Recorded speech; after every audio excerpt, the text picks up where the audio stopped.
Espíritu Santo, palabra en acción, tu casa. Vamos a compartir la palabra del Señor. Y estaba orando por compartir un tema y de verdad no pude dejar pasar por alto este tema que quiero compartir con usted porque sé que le va a bendecir en su vida. Y el tema es transformados en el silencio de Dios. Transformados en el silencio de Dios. Yo pensaba que entre los dos testamentos hubieron 400 años de silencio. Usted se imagina 400 años de silencio donde no se levantó un profeta, donde no se escribió más un profeta del Antiguo Testamento. Y fue un tiempo quizá de espera, pero venía el tiempo donde, valga la redundancia, ese tiempo se iba a romper. Y iba a ser para algo espectacular. Y era que Jesucristo estaba por inaugurar una nueva temporada de bendición para la humanidad. O sea que 400 años de silencio valieron la pena. ¿Por qué? Porque Jesucristo iba a ser, escuche, y es predicado en todas las razas, en todas las etnias, donde pues alcanzan hasta hoy en día los medios de comunicación, el internet, y usted sabe que el internet llega por todos lados, así que bendito sea Dios porque el silencio de Dios terminó y hubo para nosotros una nueva temporada de bendición para la humanidad. Ahora, le quiero hacer una pregunta. ¿Cuántos han pasado en su vida algún silencio de Dios? Donde ustedes han orado, han suplicado y la única respuesta que tienen es silencio, silencio. Ahora, ¿qué piensa usted en esos silencios? Fíjese que los silencios muchas veces de Dios llegan a desesperar a los hijos del Señor. Y muchas veces uno de verdad asocia su vida con muchos de los hombres y mujeres de Dios que pasaron situaciones así. Vea, hay un salmo que a mí me gusta mucho y que precisamente hace ciertas preguntas donde muchas veces tal vez nosotros no podemos y no nos animamos a usar esas palabras cuando vemos que Dios no responde. El Salmo 44, versículo 23 al 26, la Valera 60, dice, ¿cómo se expresaban los salmistas, los hijos de Dios, cuando estaban pasando esas épocas de silencio? Dice, despierta, como que si Dios estuviera dormido, ¿verdad? Despierta. ¿Por qué duermes, Señor? Dice, despierta, no te alejes, dice, para siempre. ¿Por qué escondes tu rostro y te olvidas de nuestra aflicción y de la opresión nuestra? Vea, ¿qué oración esta? Porque nuestra alma está agobiada hasta el polvo y nuestro cuerpo está postrado hasta la tierra. Levántate para ayudarnos y redímenos por causa de tu misericordia. Y dice el versículo 26, es el mismo, ¿verdad? Levántate para ayudarnos y redímenos por causa de tu misericordia. Vea, hermanos, usted ve el alma de este hombre salir por la boca. Todas esas angustias y dolores que estaba pasando, hermanos, y este hombre no se imaginó que en Palabra en Acción hoy íbamos a leer sus respuestas, sus incógnitas, sus preguntas, sus dudas que tenía. Si usted lee el Salmo 44, inicia recordando todas las bondades de Dios para con el pueblo de Israel, para que se alabe y bendiga el nombre del Señor, y que todas las victorias pues Dios se las había dado al pueblo. Pero ahora llega un momento, tal vez algunos dicen que pues el rey, no sé si era David u otro, que habían perdido una batalla. Y ahora él está diciendo: Señor, pero ¿qué pasa? Si tú has sido bueno con nosotros, hemos visto tu misericordia, hemos visto tu amor, y ahora, Señor, como que tú estás dormido, como que tú te olvidaste de nosotros, como que tú pasas desapercibidas las cosas malas que nos están pasando. Muchas veces nosotros tal vez solo lo pensamos, pero no nos animamos a reclamárselo al Señor, ¿verdad? Y yo creo que, bueno, no sé si es bueno reclamarle a Dios o no, porque ¿quién es el barro para el pedazo de tiesto, digo yo, para reclamarle al alfarero? Pero vea, con los silencios de Dios debemos de aprender, porque tal vez usted está pasando algún silencio de Dios. Usted dice: bueno, llevo un mes orando por esto y no hay respuesta. Llevo 2 meses y no hay respuesta. Llevo 6 meses y no hay respuesta. Y veo, y paso años y no veo una respuesta. Y ahora uno dice: Señor, despierta, despierta. Yo creo que tú estás dormido. Tienes ojos para otros y no para mí. Pero vea, yo creo que con el silencio de Dios, lo que se transforma es nuestra alma para con Dios, y no tanto las circunstancias. Ahora, ¿qué quiere usted cuando usted tiene una petición delante del Señor? ¿Verdad? Que venga el Señor y que le transforme su situación a como usted quiere, ¿o no? ¿O solo soy yo? No, uno quiere que el Señor actúe rápido. Uno no tiene tanta paciencia, ¿verdad? De verdad, uno quiere que Dios actúe de la forma correcta y cuando uno quiere. Pero lo que está haciendo el Señor realmente es transformando nuestra vida, nuestro carácter. Y sabe que algo que nosotros debemos de aprender es que en los silencios de Dios es donde nosotros debemos de aprender a conocer más a Dios. Es un tiempo donde nosotros tenemos muchas veces que aprender a adorar más y más a Dios por lo que Él es y no por la respuesta a nuestras circunstancias. Entonces lo que está haciendo Dios es transformando nuestro carácter, enseñándonos a que nosotros debemos de madurar y saber que Dios es Dios y Él nunca cambiará. Y Él siempre va a hacer y ejecutar su voluntad y no la nuestra. Él no va a actuar muchas veces como nosotros queremos, porque muchas de las peticiones que nosotros tenemos, hermanos, no están alineadas a la voluntad de Dios, solo están alineadas a nuestra propia voluntad.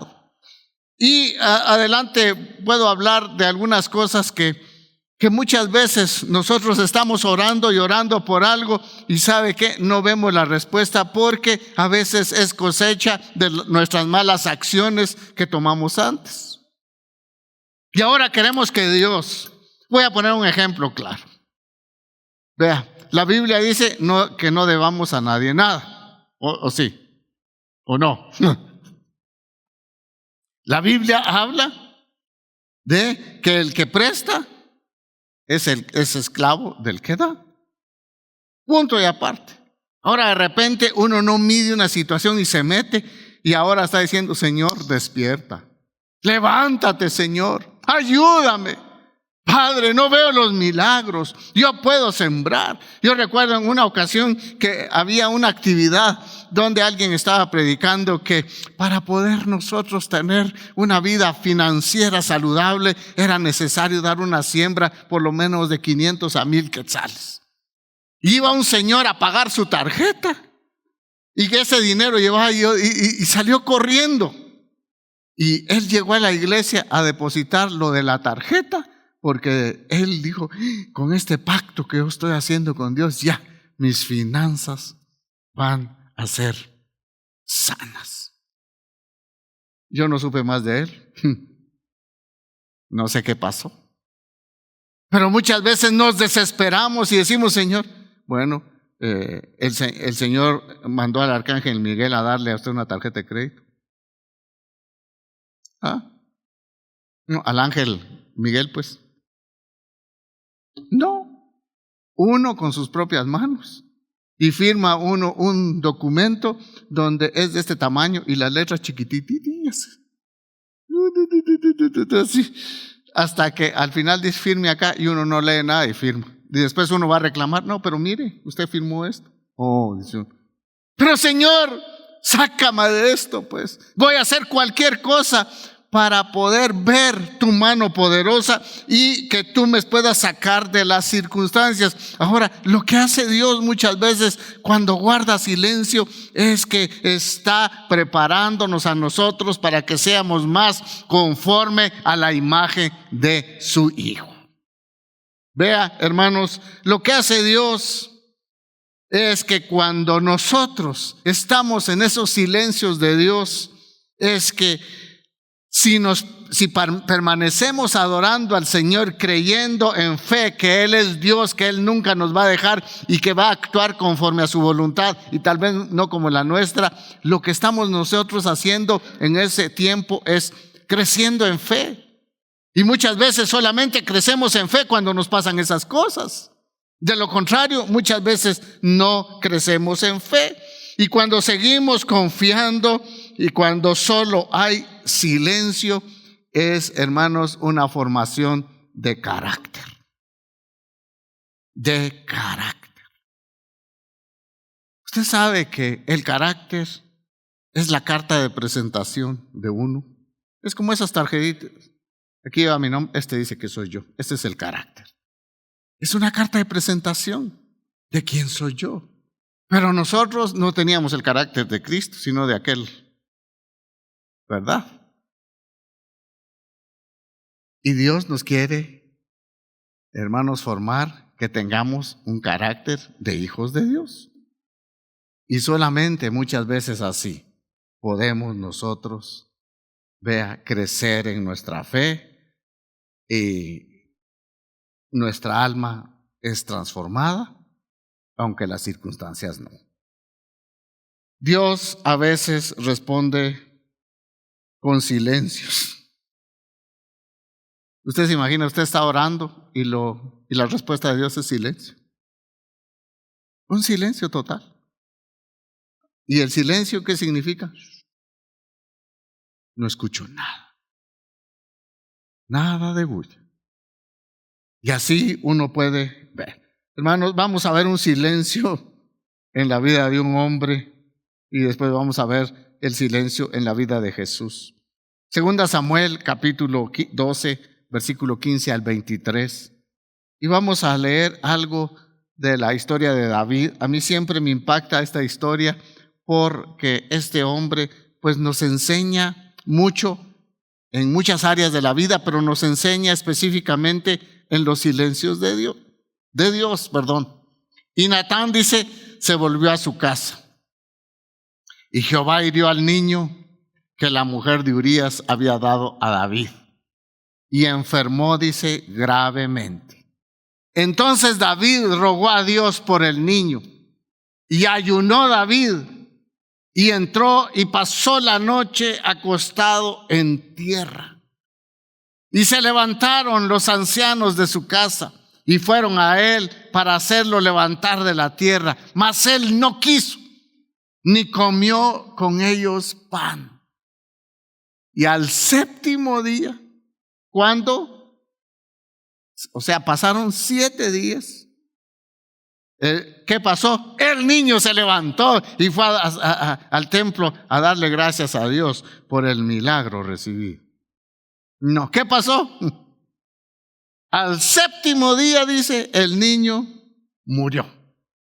Y temían los siervos de David hacer saber que el niño había muerto. diciendo entre sí: cuando el niño aún vivía, le hablábamos y no quería oír nuestra voz. ¿Cuánto más se afligirá si le decimos que el niño ha muerto?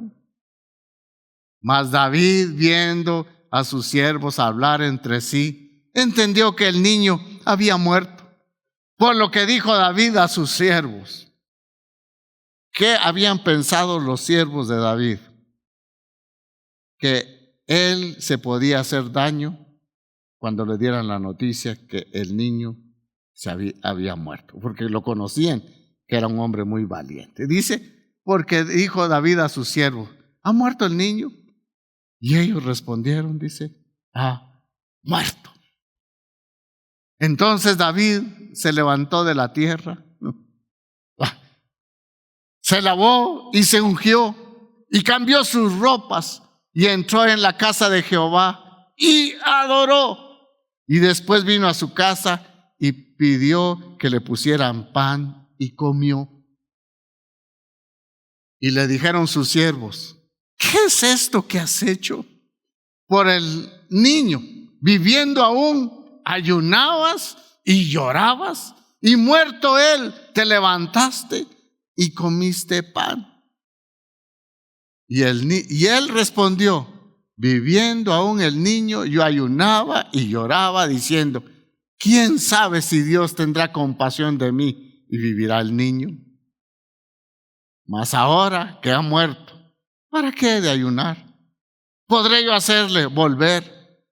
Yo voy a él, mas él no volverá a mí. Vea usted esta historia, tal vez una de las más crueles en la vida de David. Aquellas largas horas de la noche, refugiado en un cuarto de tierra. Usted sabe, era el rey. Él vivía en un palacio y se fue tan acongojado que estaba a buscar el rostro de Dios. Y usted sabe qué difícil es pasar una noche entera con un problema a uno, que ya de un rato a otro le dan una mala noticia. Y usted confiando en Dios y orando. Pues David así estaba. Yo digo, ¿qué pensamientos no le pasarían en la mente a David? Pasó un día, pasó otro día, pasaron 7 días. 7 días, hermanos, que fueron tal vez años para él. Donde este hombre, semana tras semana, estaba orando y pidiéndole a Dios porque su hijo fuera sanado. Estuvo rogando eso y la respuesta fue como él no lo esperaba. 7 días de silencio. Qué difícil en una situación, tal vez a usted le ha pasado en un familiar o alguien. Y uno dice: Señor, levántalo. Y tal vez el Señor ha destinado llevarse al niño. Recuerda que este niño de David era producto de pecado. Y Dios había determinado que ese niño iba a morir, punto y aparte. Ahora David dijo: pues tal vez Dios tiene misericordia de mí para que levante a este niño que tanto amo. Aunque lo había concebido en pecado, pero él amaba tanto a ese niño que él quería hacer todo. Usted se imagina, si era por gastar plata, él hubiera gastado millones para poder salvar la vida de su hijo. Pero cuando Dios ha determinado algo, hacer su voluntad, establecer su soberanía, aunque uno haga lo que haga, ¿sabe qué? La voluntad de Dios se va a cumplir. Y la voluntad de Dios es buena, agradable y perfecta. Esa es la voluntad de Dios. Vea usted ese silencio en la vida de David. Pero algo que a mí me llama la atención, porque David conocía mucho a Dios, conocía de su misericordia, pero conocía también la ira de Dios. Conocía bien a Dios.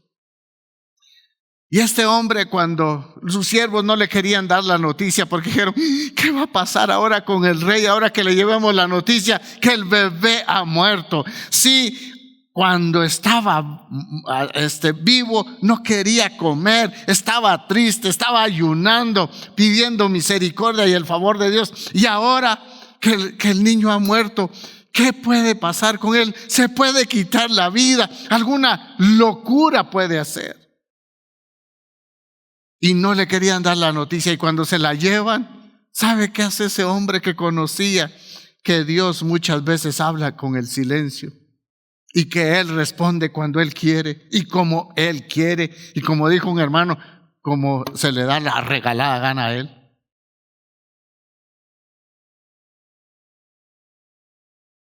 ¿Sabe qué hizo este hombre? Se levantó y dice, se bañó. Y otra versión dice, se perfumó. Y se fue, ¿a dónde? A la casa de Dios, a adorar al Señor. ¿Qué actitud de un hombre que ha aprendido en el silencio de Dios? 7 días de amargura, 7 días de dolor, pero cuando él vio que Dios había determinado que ese niño iba a morir, él dijo, yo ya no puedo hacer nada. ¿Y qué puedo hacer? Dijo, yo ya no puedo hacer que el niño venga a mí. No, un día yo voy a estar allá. Y es un mensaje para la eternidad. Entonces uno ve a David que en esas largas horas él fue confortado, aún con su corazón hecho pedazos, aprendió a confiar en Dios, sabiendo que Dios hace lo que a él le place. Y muchas veces nosotros nos encaprichamos a que a puro tubo Dios nos conteste en nuestras oraciones. Y le voy a decir, hermanos, Dios no tiene ninguna obligación de contestar nuestras oraciones. Muchas de nuestras oraciones, ¿sabe por qué son contestadas? Por su misericordia, por su amor, por su compasión para con nosotros. Porque de lo contrario, hermanos, muchas veces, yo no sé si usted ha hecho berrinches delante de Dios. Yo veo aquí caritas de berrinchudos, ¿verdad? Hemos hecho a veces berrinches delante de Dios. Señor, ¿pero por qué? ¿Qué está pasando? Y Dios dice, tranquilo, estoy formando tu carácter. Estoy formando tu carácter. Y uno dice, usted sabe que Jesús, en todo caso, Él también experimentó el silencio de su Padre en el Getsemaní y en la cruz. Vea, ahí yo veo a Jesús cuando ora 3 veces para no morir e ir a la cruz. Y le pide al Señor con lágrimas que por favor pase de él esa copa, y no encuentra respuesta. Yo veo a Jesús en todo esto, en ese experimento que él pasó. Él recoge, hermanos, así recoge todas las quejas de los santos y especialmente de los salmos, que expresan muchas veces la consternación ante el silencio de Dios, porque Él se identificó con muchos y se identifica con nosotros cuando estamos pasando algunos silencios. Vea, voy a leerle algunos silencios porque por el tiempo no quiero leer los pasajes. Pero muchas veces el salmista decía, escúchame cuando te invoco, Dios de mi justicia. Dios mío, de día te grito y no respondes. Inclina tu oído, Señor, escúchame, que soy un pobre desamparado. Escúchame enseguida, Señor, que me falta el aliento. No escondas tu rostro. Estoy hablando del Salmo 4, del Salmo 22, del Salmo 86, el del Salmo 143. Vea, hermanos, que veo al Señor acá. Ve uno que a menudo los hombres, estos que le acabo de mencionar, se andaban quejando ante el silencio de Dios. Pero vea, los salmistas no se resignan ante el silencio de Dios. Su queja muchas veces formaba parte de su oración. Y creo que muchas de nuestras oraciones deben de ser cuando hay algún silencio. Señor, enséñame. Padre, ¿qué me quieres enseñar cuando no veo tu respuesta? Y yo creo que es una buena actitud que debemos de tomar allí. Señor, quiero esperar en ti. Y quiero de alguna forma en tu silencio, tal vez hay muchas voces alrededor, pero en medio de tu silencio yo quiero escuchar tu voz. Vea, hermanos, a Jesús. Jesús mantenía una comunión, y voy a decir esto, perfecta con su Padre. ¿Y eso qué le daba a él? ¿Sabe? Le daba seguridad de tener un Padre que le escuchaba y de ser él el Hijo de Dios. Vea, y eso le daba seguridad a que siempre el Padre estaba con él. Pero en este momento, cuando él estaba allá en Getsemaní, el Padre a sus oraciones, él estaba guardando silencio. Creo que a veces cuesta comprender eso, que a todas las peticiones que Jesús le hizo al Padre, el Padre le contestaba y le daba una respuesta, como él quería.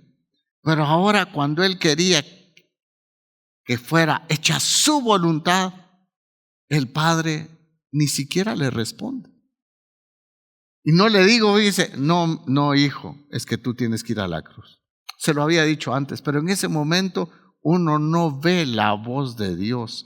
Lo único que hace el Padre ante ese silencio, y el Padre no habla, es enviar a un ángel para que le dé fuerzas, dice la Escritura, porque ya no. ¿Usted se imagina el santo Hijo de Dios que puede hacer y deshacer el mundo así y volverlo a crear? Necesitando una de sus criaturas para tener fortaleza en medio de un silencio de su Padre. Uno dice, bah, qué extraordinario, ¿verdad? Sabe que, y en ese silencio era que él pronto iba a estar en manos de pecadores.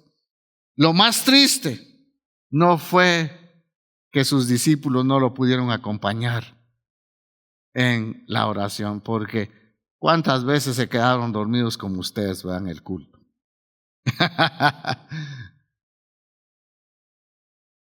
Estaban dormidos, no podían.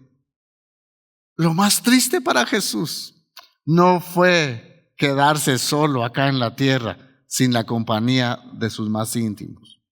No lo pudieron acompañar en esa crisis que él estaba pasando.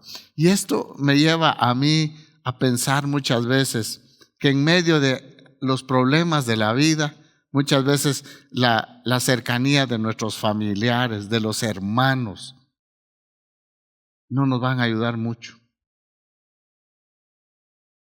Porque ellos no van a estar 24 horas con nosotros. ¿O sí? No. Si usted está pasando como esposa una crisis tremenda, usted personalmente, su esposo tal vez le va a afectar un poquito, pero al rato va a estar roncando. Y va a estar dormido. Y usted va a estar ahí pensando, o viceversa, lo mismo con el esposo si uno le está pasando una situación difícil. Hermanos, los discípulos no estuvieron con Jesús. No lo pudieron acompañar en ese momento de soledad. Y, escuche, lo más difícil para él era, hermanos, que su oración lo que obtuvo fue un rotundo silencio. Después de la tercera oración, el Señor se da cuenta, no leo el pasaje, está en Mateo 26, 36 en adelante. Se da cuenta que el silencio del Padre era la respuesta a su petición. Yo no había pensado esto, pero usted se imagina. La respuesta a mi oración puede ser un silencio de Dios. Muchas veces decimos que las respuestas de Dios son a veces un sí, un no o un espera.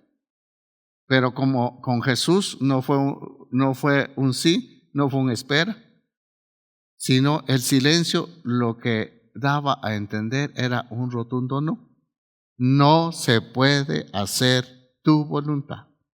Se tiene que hacer la voluntad que yo he establecido desde la eternidad para que el hombre pueda salvarse.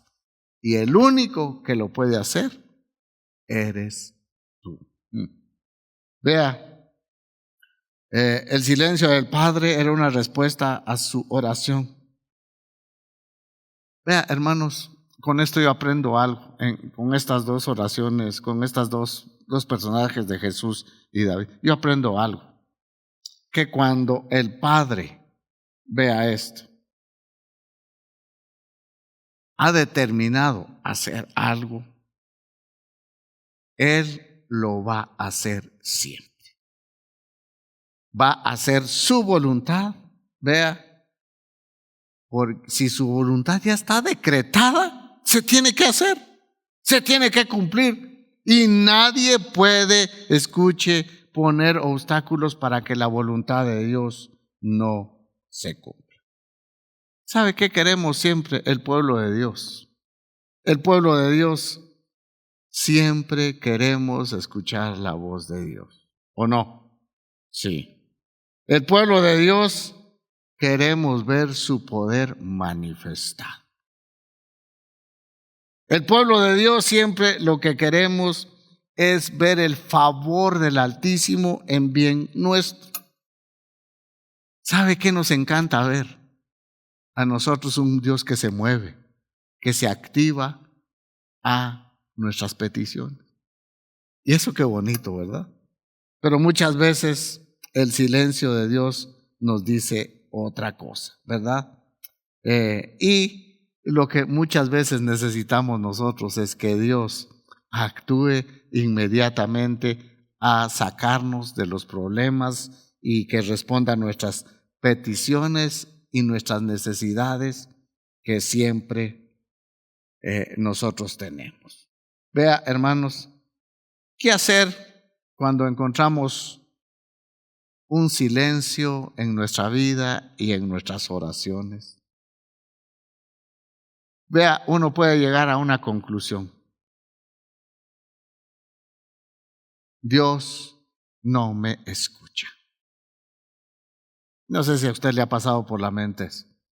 Dios no me escucha. Dios tiene oídos, pero para otro. Y creemos que la oración muchas veces no funciona. Entonces, ¿para qué orar? Entonces nos rendimos a no orar, a no buscar el rostro de Dios. Y muchas veces también creemos que Él no está ahí. Y peor aún, podemos pensar que nuestra vida a Él no le importa. Uno dice, pueden cruzarse, hermanos, todas estas cosas en nuestra mente si nosotros no entendemos que los silencios de Dios son muchas veces, hermanos, para transformarnos, para que seamos hijos conforme a su corazón. Lo que le digo es que aún en los silencios Dios jamás nos va a dejar. Jamás no es un sinónimo que Dios nos va a dejar. Nunca nos va a dejar. Pero otra vez, hermanos, los silencios pueden ser, hermanos, muchas veces por varias circunstancias. ¿Y qué debemos de hacer? ¿Qué debemos de hacer? Y yo tengo 6 puntos, pero como son muchos, lo vamos a dejar para la siguiente oportunidad. ¿Qué debemos de hacer cuando nosotros sentimos que Él está actuando en silencio? Le comparto esto porque a mí me ayudó mucho. Nosotros hemos pasado muchos silencios de Dios en nuestra vida, pero al final de esos, algunas oraciones ni siquiera nos ha contestado el Señor. ¿Pero cómo puede ser? Sí, porque a Él le plació, punto. Pero estamos en paz, hemos conocido más a Dios, lo amamos más. Y truene o relampaguee, lo amamos más. Dios es nuestro Dios y nunca nos va a dejar. Siempre Él nos va a sostener en medio de cualquier tribulación, como sostuvo a David. Vea, debemos de aprender a David cuando recibimos un rotundo no. Muchas veces tenemos que tomar la decisión de David y esa fue la mejor. Por eso David era conforme al corazón de Dios, porque tenía un corazón de adorador al Señor. Sea en tiempos buenos o en tiempos difíciles, él reconocía que Dios es Dios. Él es Señor del universo. Él tiene control del mundo y Él sostiene la vida de sus hijos. Y vea, y a David no solamente le vino este problema familiar, sino que hay 5 consecuencias más que le vinieron a David en su vida familiar. Hermanos, extraordinarios. Y en medio de todo eso, quizá David cuánto oró para que esas palabras que Dios había decretado no se cumplieran, pero se cumplieron. Pero Dios lo fortaleció y él es, escuche, después de Jesús, uno de los modelos a seguir. No porque se acostó con Betsabé. No, porque tenía un corazón siempre para Dios. Un hombre muy imperfecto, pero tenía un corazón para Dios. Y a mí me llama la atención cuando muere su hijo. Dijo él, traigan el ministerio de alabanza y hagamos un culto de adoración a Dios. Adorar a Dios, tal vez con lágrimas en los ojos, pero creo que fue una de las mejores adoraciones que nosotros podemos encontrar en la Biblia. De un hombre quebrantado, de un hombre aceptando la soberanía de Dios, aceptando la voluntad de Dios y no encaprichado, no con su corazón herido, decir, sí, es que Dios no me contesta. ¿Cuánto le pedí? 7 días orando yo, 7 días en ayuno y no me contestó. Y la respuesta que me dio, que mi hijo se murió. No, él al contrario dijo, ¿qué voy a hacer ahora? El niño ha muerto. Mejor voy a adorar al que vive y permanece para siempre, ¿verdad? Y lo adoró con todo su corazón. Espíritu Santo, palabra en acción. Tu casa.